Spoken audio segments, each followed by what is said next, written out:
Assalamualaikum warahmatullahi wabarakatuh. Kembali lagi dengan saya Dengar Komik. Di video kali ini saya akan menceritakan alur cerita manhwa Replicity Deity part yang ke-9. Dan tak usah lama-lama lagi, kita langsung ke alur ceritanya. Di awal cerita kita diperlihatkan dua kakek ini yang terkejut. Ini dan Molly pun berkata, ini kekuatan dalam. Dan Molly pun menancapkan sesuatu ke atas meja itu. Ini kekuatan eksternal. Kekuatan internal dan eksternal yang sangat kuat. Kau pasti seorang wuzun, kata kakek itu yang sangat terkejut. Wuzun atau apapun, mereka terlalu meremehkanku, kata Molly dalam hati. Dan kakek tua berjenggot putih itu pun berkata, saudara muda, oh tidak, guru, tolong maafkan kami karena tidak menghormati dan bahkan berani berbicara di depanmu. Kata-kata kalian berlebihan, aku hanya melanjutkan pada kalian bisa berkultivasi kekuatan internal dan eksternal, kata Molly. Bolehkah pria tua ini menanyakan marga guru? Margaku Molly, jawab Molly. Gurumu, kenapa kau tidak bekerja di rumah teh kecilku? Jika kau menyukainya, bagaimana jika kau berikan rumah teh ini? Aku tahu pembuatan teh di sini. Dia merasa tidak enak badan dan tidak bisa membuat teh untuk kalian berdua. Jadi aku datang ke sini untuknya, kata Molly. Ternyata rumah teh ini memiliki kenalan gurumu. Pohon besar ini harus dipegang, kata orang tua itu dalam hati, dan berkata, kau berbicara tentang Zhang Xiaoqin ya? Jawab Molly. Sepertinya Yang Xiaoqin punya hubungan dekat dengan Tuan. Sepertinya dewa pun membantuku, kata ketua itu dalam hati. Ini sudah cukup lama, apa sudah berakhir? Kata manajer itu. Tidak mungkin ada masalah besar. Tidak mungkin. Dua senior itu sangat geram dan marah. Dan ada seseorang yang menuruni tangga. Manajer itu pun terkejut. Bagaimana, apa mereka puas? Tanya manajer itu kepada Molly. Sudah ditangani, saya berdebat dengan mereka agar mereka belajar sesuatu dan meyakinkan mereka, jawab Molly. Penanganan macam apa ini? Jawab manajer itu yang terkejut.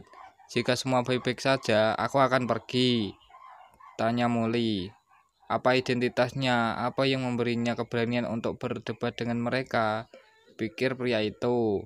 Habislah, aku pasti kehilangan pekerjaanku hari ini. Senior, saya sungguh minta maaf. Anak itu adalah pembuat teh yang baru dan anak bodoh ini tidak mengerti aturannya. Jika Anda tidak puas, saya akan turun ke bawah dan meminta seseorang memberinya pelajaran, lalu mengurangi gaji dan mengusirnya, kata manajer itu yang menghampiri dua kakek itu. Kakek berbaju merah itu pun berkata, si Tua Zong, jika gurumu mendengar rumah teh berbicara seperti itu, apakah tidak akan ada masalah? Dan manajer itu pun berkata, bolehkah saya bertanya siapa gurumu? Brok! Dan kakek tua itu pun memukul mejanya sampai terbelah. Ya dewa, dia benar-benar tidak mendengarnya bukan? Kata pria itu dalam hati. Kurasa kau tidak ingin punya mulut lagi. Pergi dari sini, kata kakek itu. Gurumu adalah anak bodoh yang ingin kau beri pelajaran, kata pria yang baju merah. Kau harus ingat nanti jika tuanmu datang ke rumah teh 2 kali lebih hormatlah daripada kau denganku. Mengerti? Baik, jawab manajer itu. Juga Yang Xiaoqin adalah gadis yang baik, kata pria itu. Manajer itu pun langsung menunduk dan menganggukkan kepalanya. Shin beralih kepada Yang Xiaoqin yang sedang menangis dan ada Molly di belakangnya. Kapanpun aku memikirkan tentang adikku, aku merasa sedih, kata Yang Xiaoqin. Adikmu bilang, kalau jadi adikmu di kehidupan ini adalah kebahagiaan terbesar.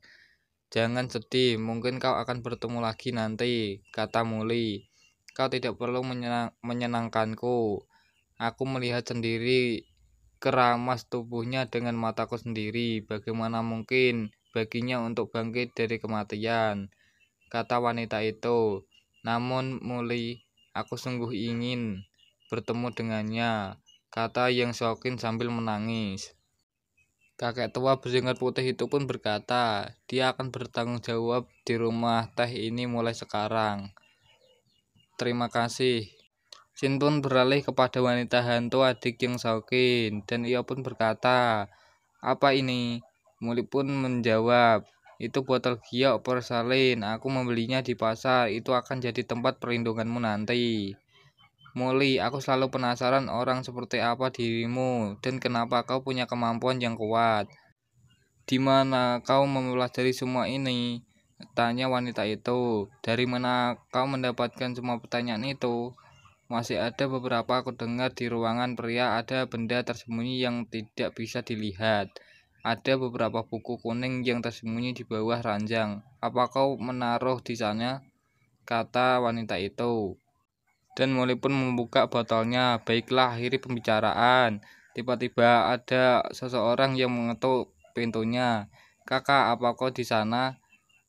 Masuk ke sana. Aku tidak mau, kata Molly yang sedang memasukkan wanita itu ke dalam botol. Masuk.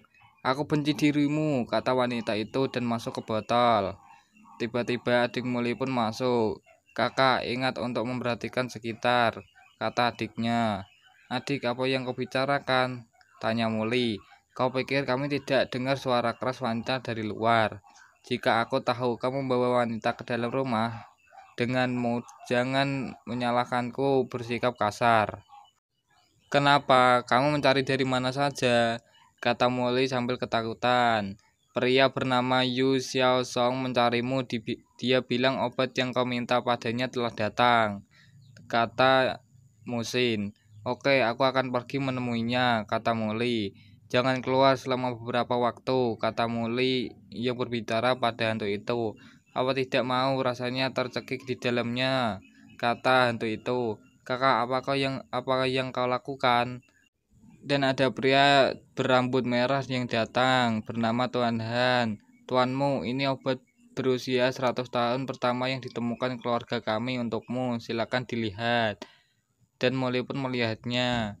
Ya, gingseng tua ini terlihat bagus. Terima kasih untuk ini. Dan Tuan Han pun berkata, tidak perlu berterima kasih padaku. Kau menyelamatkan kakekku. Kau adalah penyelamat keluargaku. Kami sudah mengirimkan beberapa orang untuk membeli obat berusia 100 tahun semacam ini di seluruh Huanxia, dan kami akan segera memberikannya padamu.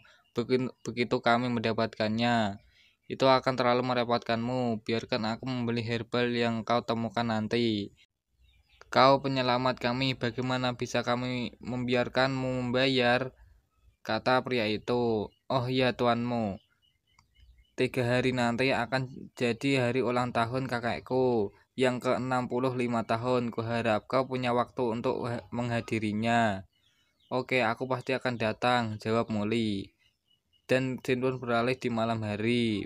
Aura bumi tipis dan kecepatan kultivasi sangat sulit ditingkatkan, tapi jika itu dibantu dengan harta karun bumi dan surga, itu akan bisa membantu. Dan Molly pun berkultivasi. Tidak lama kemudian Molly pun bisa menerobos. Molly pun langsung memegang ginseng itu dan memakannya. Dan hantu itu pun keluar dari botolnya dan melihat Molly yang sedang berkultivasi. Apa itu ginseng? Apa kau sakit? Kenapa kau memakan itu? Tanya wanita itu. Mortal tidak bisa menahan sifat obat ginseng berusia 100 tahun, tapi aku Molly adalah seorang praktisi yang telah berkultivasi ke immortal yang tertinggi. Ginseng dengan mudah diserap olehku. Akhirnya selesai, kata Molly. Setelah selesai, apa yang baru saja kau katakan? Tanya Molly. Apa kau tidak dengar apa yang kukatakan? Kata wanita itu. Aku takut itu bukan ginseng biasa ya. Jangan membuat keributan saat aku sedang berkultivasi nanti. Sebagai hukuman kau akan mengawasi rumah sendiri hari ini, kata Molly. Tidak, aku harus keluar dan bermain, kata wanita itu. Masuk, jangan memaksaku untuk memanggil namamu. Oke, baiklah, aku akan masuk, kata wanita itu. Dan ia pun masuk. Musin, kata Molly, dan Musin pun datang menghampiri Molly. Kakak, apa yang terjadi? Aku punya sesuatu untuk dibicarakan nanti denganmu. Ayo, tidak usah makan di rumah malam ini. Ayo pergi ke restoran paling terkenal di Baizhou dan pergi ke laut untuk makan. Dan Musin pun memerah pipinya karena dipegang Molly. Apa ini restoran nomor satu di Baizhou? Kata Molly yang sangat mengagumi restoran itu. Dan cerita pun sampai pada akhirnya. Terima kasih yang sudah nonton sampai akhir. Jangan lupa tinggalkan like, subscribe, dan komen. Wassalamualaikum warahmatullahi wabarakatuh.